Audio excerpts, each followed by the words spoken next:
केजरीवाल जी बहुत तड़प रहे हैं। पिछले 2 दिनों में 5 से 7 वीडियो पोस्ट कर चुके हैं, 25-30 ट्वीट कर चुके हैं।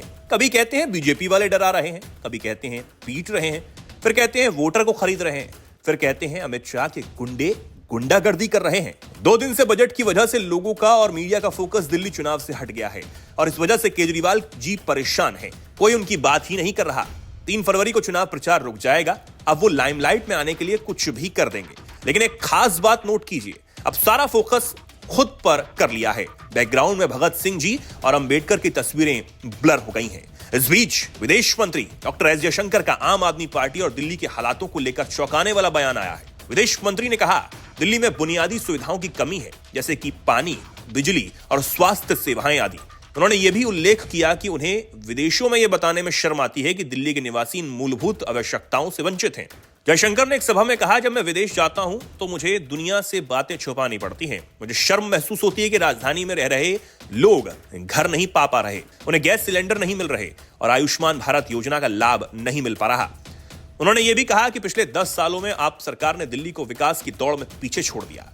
यदि लोगों को अपने अधिकार नहीं मिल रहे तो 5 फरवरी को मतदान करते समय उन्हें बदलाव के बारे में गंभीरता से सोचना चाहिए।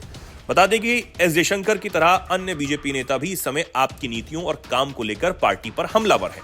लेकिन अरविंद केजरीवाल ने सारे आरोपों को खारिज करते हुए कहा कि बीजेपी केवल राजनीतिक लाभ उठाने के लिए झूठ बोल रही है। उन्होंने अपने शासनकाल की उपलब्धियों को गिनाते हुए बताया कि उनकी सरकार ने शिक्षा और स्वास्थ्य सेवाओं में सुधार लाने के लिए कई कदम उठाए। वहीं केजरीवाल ने 2025-26 के बजट पर भी निराशा जताई। उन्होंने कहा कि बजट से सिर्फ उद्योगपतियों के कर्ज माफी की राह आसान हुई है। उन्होंने यह भी कहा कि इस बजट में स्वास्थ्य और शिक्षा क्षेत्रों के लिए पर्याप्त धन नहीं रखा गया। आम आदमी पार्टी का कहना है कि इस बजट से आम जनता को कोई खास फायदा नहीं होने वाला। इससे पहले Aam Aadmi party chief Arvind Kejriwal BJP के कार्यकर्ताओं और उम्मीदवारों पर खुलेआम गुंडागर्दी करने का आरोप लगा रहे हैं। इसी कड़ी में केजरीवाल ने आपके social media head Amanpreet Singh Uppal के एक्स पोस्ट को शेयर करते हुए बीजेपी को आड़े हाथों लिया।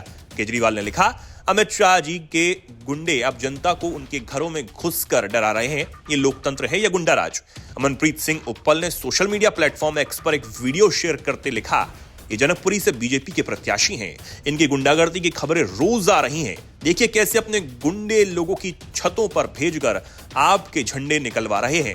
इसी पोस्ट को शेयर करते हुए केजरीवाल ने अमित शाह और बीजेपी पर बड़ा हमला बोला। केजरीवाल ने अपने दूसरे पोस्ट में चुनाव आयोग की भूमिका पर भी सवाल खड़े किए। उन्होंने लिखा, रामायण में लिखा है कुंभकर्ण 6 महीने सोता था और फिर 6 महीने जागता था। चुनाव आयोग तो शायद जागता ही नहीं।